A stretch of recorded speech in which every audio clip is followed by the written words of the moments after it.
back to Pretty Girl Stock. I'm your host, Jasmine Bellamy. And today I have some exciting news about the stock SPI. They are trying to follow in the footsteps of Tesla by coming out with a line of EV cars and charging stations. So before I jump into any stock, I always check with the Finviz app. You can go on there and just check out the details. You can see articles and things like that to make sure that you're getting into a good stock. You don't ever want to just jump in and then you might be jumping into something that you don't want to be stuck in.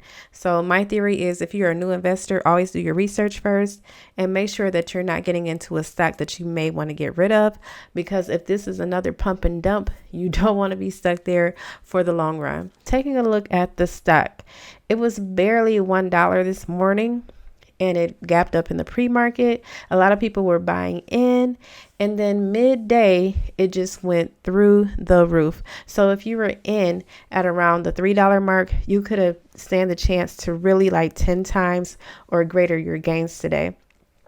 Now, the stock did do a pump and dump drop off at the end of the day. So hopefully you guys bought in before the price of around like $12.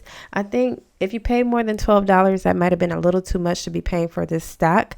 But with all the hype on EV cars, I know we were all excited to jump in, especially with Tesla not letting us down, but the way that the market reacted to Tesla, that was a letdown. So we had the Battery Day meeting yesterday, and I thought there was some really great news being featured in the Battery Day presentation, but a lot of investors were not impressed, unfortunately. I don't know what Elon has to do to impress these investors, or if it was already planned for them to jump out, but Battery Day did kind of disappoint us as far as money-wise, especially since we've been looking forward to Battery Day since June. I did some research on the stock and I noticed that they were doing really good until about 2016. After that, they were kind of falling off as far as price wise, and then they were down to around $1. And as of this morning, pre-market, they were $1. They quickly bumped up to $3. At that point, I figured that it may be too late to get a gain in on the stock, so I kind of waited a little while, and then I checked back because the market was just so red today. All of my stocks were pretty much down today, and I kind of wanted to make up for those losses. So I went in and I checked the history on the stock, and I noticed that they are trying to do something with EV cars. They are trying to do charging stations and things like that. So I thought it was a really good stock to invest in for the long run. At that point, I bought in at around $8. And the stock, to my surprise, I couldn't believe it. It went all the way up to $46. At that point, I knew that this was a little too good to be true. And I didn't want to take any more losses on top of the already losses that I took on Battery Day and also on all my other EV stocks that went down too. So I decided to hop out at around the $46 mark. And thank God that I did, because the stock did plummet. So that's one thing I want you to notice. If you decide to do a risky trade, I do want you to take the time and learn how to read candlesticks, learn how to read charts and technicals.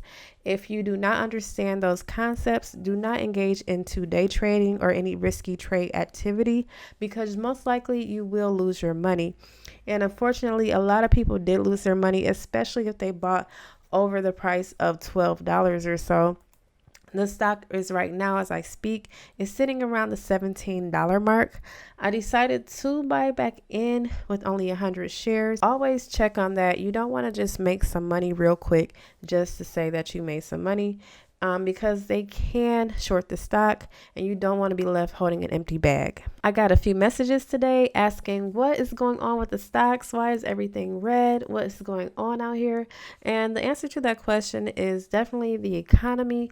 There are definitely still fears about the coronavirus. We had all of the futures fall today in the afternoon. The S&P 500, the NASDAQ, the Dow, everything was down today. It wound up turning red. So when everything is down, you can best believe that most of your stocks will be down too. Now, that doesn't mean go out and panic sell. We will have green days ahead. It just means that we have to definitely trade a little more carefully now. And if you're not in it for the long run, if you don't have money to kind of just fluctuate up and down, if you need access to your money, it may not be a good time to invest right now. Definitely look into what a stop loss is and what trailing stop losses are. Those can kind of keep you in the ballpark of where you feel comfortable at. Everybody has a different risk tolerance, and a lot of people don't have money to just go down the drain right now. So even if you put a stop loss, come out of the stock, and then buy back in when it's cheaper, you can possibly pick up more shares or cheaper shares. It doesn't mean that you're a quitter. It doesn't mean that you're giving up on your stocks. It just means that you're trading more carefully. This has without a doubt been the most strenuous and trying trading month since I started, and it's been very hard to make money in the stock market this month, but there is still money to be made, and it's not all bad out here. So you just have to keep your eyes open for the next big thing. You have to keep your eyes on your research, and you want to always invest carefully. So one rule of thumb that I do, I check the month, the last 3 months, the year, and the last 5 years of a stock. If you see those trending downward, if you see that the stock has a lot of volatility, then you can evaluate that and see if you really want to get into it or not. You can also take your time and maybe wait to do it at a later time, or just really play it a little more careful. If you're not sure about taking a trade or an investment on a certain day, it's okay to just sit back and wait for a better day. Wait till you feel comfortable making the trade. Don't try to jump into the stock. Don't jump in and revenge trade if you are not in the right mindset. It's all about taking your time and planning your trades carefully. And do me a favor, if you haven't already, hit the like button. Please share and subscribe to the channel. This channel is to help new investors learn the stock market, learn how to research, and stay on top of the latest news. Thanks for watching.